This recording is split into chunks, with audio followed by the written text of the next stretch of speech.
Alright, it's here, the day we've all been waiting for.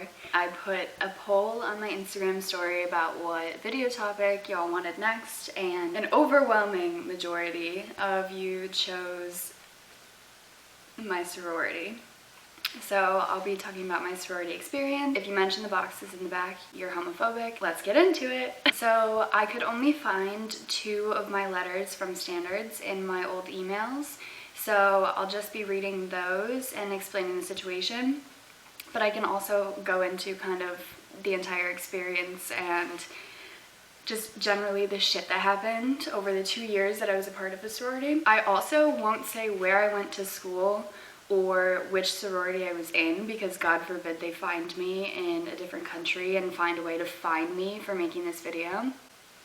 Whatever. One of the first reasons that I went to standards, which if you don't know, standards is like the judicial board of the sorority. So if you get in trouble, you have to go to standards and you literally have a meeting to explain yourself and also to try and get out of punishment, and then you get your notice of sanction, which is your punishment for the reason you went to standards. So I've never gotten out of a punishment. Didn't matter. At the end, they didn't even have me come in for meetings. They would just yell at me and then punish me. Also, part of an email that I got says, please note that while on social probation, you cannot attend social events such as functions or mixers, and you cannot vote on chapter matters. So they literally take away your voting rights. However, you still attend chapters, sisterhood events, philanthropy, etc. If you have any questions, please reach out.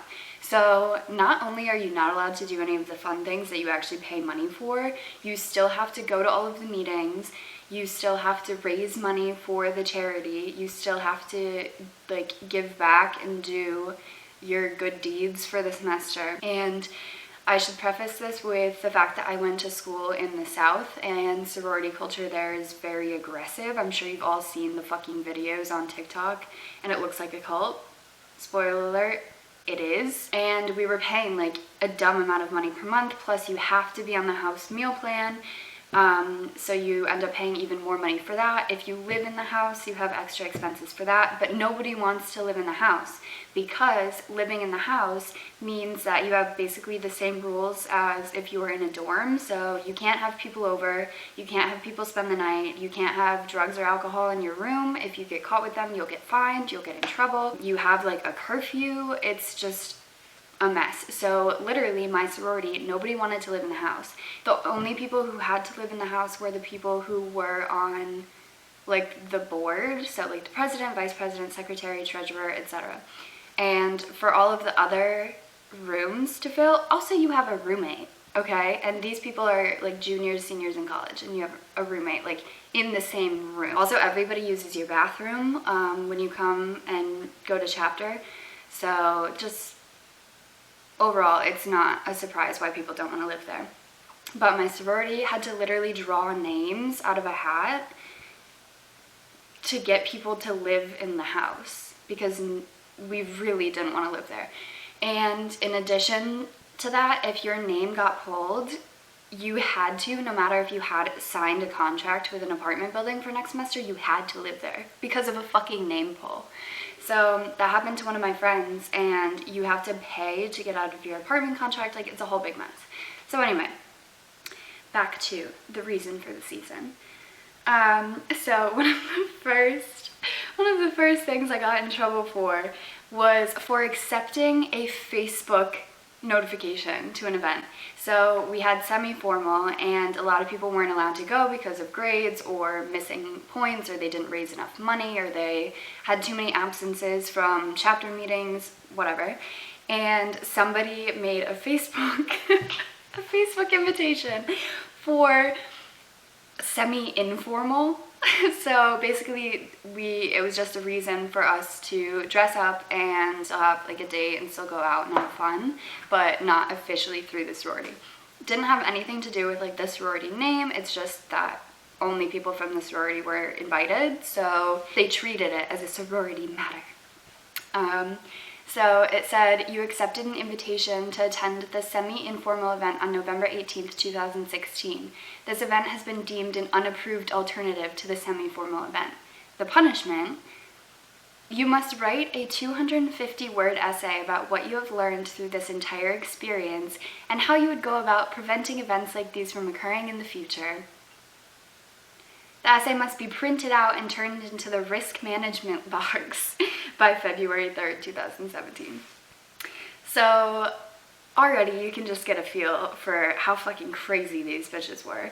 And I don't even know how I got into this sorority because, first of all, a guy that I knew in college one time described our sorority's reputation to me as half of the girls are really cool and the other half are weird as shit. So let that sink in. Additionally, like, I found some friends in this sorority, but like basically everybody was just very two-faced, and a lot of the girls who were in my sorority just had it out for me for some reason. Like, people were always reporting my shit. Like, they even sent out an email one time that our Finsta, so like a fake Instagram account where you just post like a photo dump or whatever from the weekend, were also considered the same social media as our public accounts. They couldn't have any drugs or alcohol. You couldn't be seen having fun because God forbid. And then additionally to that, they created a fake Facebook account to monitor our social media and to like report people. So instead of like a sisterhood type of vibe, it was just like throwing people under the bus for no reason. You didn't gain anything out of it. People were just petty bitches. But I guess one good thing about my sorority is that's how I met the first girl that I had sex with. So it is kind of like the movies, I guess. And then the second standards email that I found says, and the punishment for this one is lengthy, so buckle up. A video was posted of you underage drinking on Instagram, as well as you were dishonest about wearing the bid-day fanny pack in the video. This is a direct violation of our social media policies, as well as a direct violation of our sorority's policies. The terms of your probation are as follows. You may not attend formal. You may no longer be a day head for recruitment. You may have no interaction with any inappropriate social media accounts. What the fuck is that supposed to mean? You may not hold a chair position in the chapter during the length of your probation. Another standards meeting will be cause for concern, aka they're gonna kick me out. You must complete an extra risk management and sisterhood point for next semester. You have the ability to be in and will be in good standing when your points and hours are complete, and will have the ability to run for position in the fall. Spoiler alert, I did not stay in the sorority until the fall. You are on social probation for the next semester, which came into play after my study abroad semester. So this was the semester before I studied abroad. Then I still had to pay for the sorority while I was studying abroad, and then I would have come back and been on probation for that next semester. So it would have been over a year of paying and getting nothing out of it. So I said, fuck that. You are on social probation for the next semester and must complete all other requirements of good standing. Paying dues on time, attending chapter meetings, obtaining all necessary points for the semester, raising the proper amount for our philanthropy and completing the required amount of community service hours, having a clean social media, and serving as a good role model for chapter members. So after that, they sent me that email. Oh, which additionally, they updated to include me having to watch a YouTube video on self-confidence and having to write a 250-word essay about self-confidence. Thank you so much. After I got that email with all of those punishments, I was like, I'm not doing this again. It's too expensive and I'm getting nothing out of it and I just hate it here. So I just emailed them back and I was like, okay, who do I get in contact with to quit? I don't want to be here anymore. And they forwarded me to the necessary person. Afterwards, I came back from my study abroad semester and I found out that they used me in their recruitment video. I DM'd the girl who made the video on Instagram, and I had never met her because she joined after I was already gone. So this was weird to have to explain the situation to someone I didn't know. But I was like, hey, I saw that I was in the recruitment video, but I'm actually not a member of the sorority. So I don't think, one, that this is allowed, and two, I don't want to be in this. And she was so rude and had such an attitude. I don't know if they ever ended up taking it down or editing it, because I actually only reached out after the recruitment process was over. So I was kind enough to let them use it for the entirety of recruitment, but then asked for them to take it down after. And she was just not having it. Additionally to that, while I was still in the sorority, they didn't let me participate in recruitment. I was literally a water girl. Like, I walked around and handed out waters. They didn't want me talking to anybody, any like potential new members. Yeah, so a few other highlights that happened while I was still in the sorority. One time I accidentally drunk texted the president of the sorority. I was trying to text someone else and I texted her, "You trying to get this tonight?" And she left me on red. So that was the end of our short-lived romance. I think she's married now, so I really fumbled the bag there. Anyway, and our entire sorority had to go to a meeting on safe drinking practices.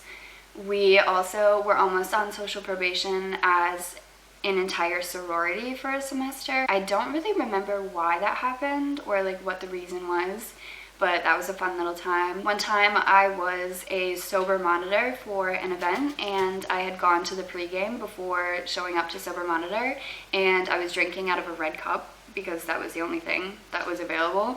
And immediately upon stepping foot in the venue, I was greeted by the president. She was like, "Have you been drinking tonight? We saw Snapchats of you holding a red Solo cup." And I was like, yo, we're in college. Nobody has anything besides red Solo cups. Also had to call and ask who my little was, because they called me when I was out and I couldn't remember or hear who they told me my little was, so I had to message them on Facebook about it the next day. Yeah, and even like after I left the sorority, I had to give back all of my official t-shirts and things, and after you have an event, they'll make a t-shirt for it, and that's how they get like a lot of money extra in addition to dues. These t-shirts cost like $30. Like, it was expensive for a t-shirt, a fucking t-shirt. And I had to give all of those back. And I don't know, like, anybody else who was in Greek life in college, like, that's the majority of, like, your wardrobe, especially going to school in the South, and it was so hot. Like, I basically had, like, nothing left to wear after I gave them all back. But that last standards email that I got from the video of me shotgunning a beer and doing a fantastic job, may I add, that video actually got me my job at the bar, which I ended up keeping for like the last year of college. And then that job at the bar got me a job in social media and influencer marketing, which is now what I do full time. So literally, if I hadn't been kicked out of my sorority, I have no idea what my life would look like. That's how I started doing what I was doing, and I just gained experience in the process. So I honestly have no regrets. Also, just like the general attitude of people, in addition to being like two-faced and just like kind of at each other's throats, really interested in getting other people in trouble, I don't know, to make themselves look better. I'm not really sure why people did it. It's just very superficial, and you never knew like who was actually trying to be your friend or if they were just gonna stab you in the back. There's just so many rules too. Like, college is supposed to be fun. It's normal to have some stress about school and classes and everything, but being stressed about something that's supposed to be fun just isn't worth it. And especially when you're paying for that fun, no. All in all, it was just like a colossal waste of time and money, and had me feeling like pretty depressed in these years of college. And it's just like people were generally so mean and just like had it out for one another for no reason. I don't understand how people lasted as long as they did. Some highlights from my sorority experience, however, I just had like a great group of friends around me, and I just love that we were kind of like the outcasts of the sorority because we were all always getting in trouble. It wasn't just me, although I did get in trouble the most, and I stuck with it the shortest amount of time. But I did meet some really cool people that I'm glad I have in my life. And I also, it was really funny, we had a fingerprint scanner to get into the house, and I guess they never deleted my fingerprint, so I still had access to the house after I got kicked out. And Before I got kicked out, I was living across the street from the house. So on my way home from like the bars and stuff, I would stop at the house and steal some bagels that they had set out for the girls who lived in the house. Saved a little bit on groceries that year at least. I guess that's a highlight. And then afterwards, one of my friends brought me to the house for lunch with her. And I tried my fingerprint just to see if it would still work, and it did. That was fun. I think I only ended up going to one formal because I wasn't allowed to go to any of the other formals. I don't remember it. Yeah, sorry if this video was a little more boring than you expected, but just reminiscing on that, oh my god, it was such a shitty time in my life. And so not fun. Also, you would get in trouble if you didn't show up to chapter even if you had class and you proved to them that you had class.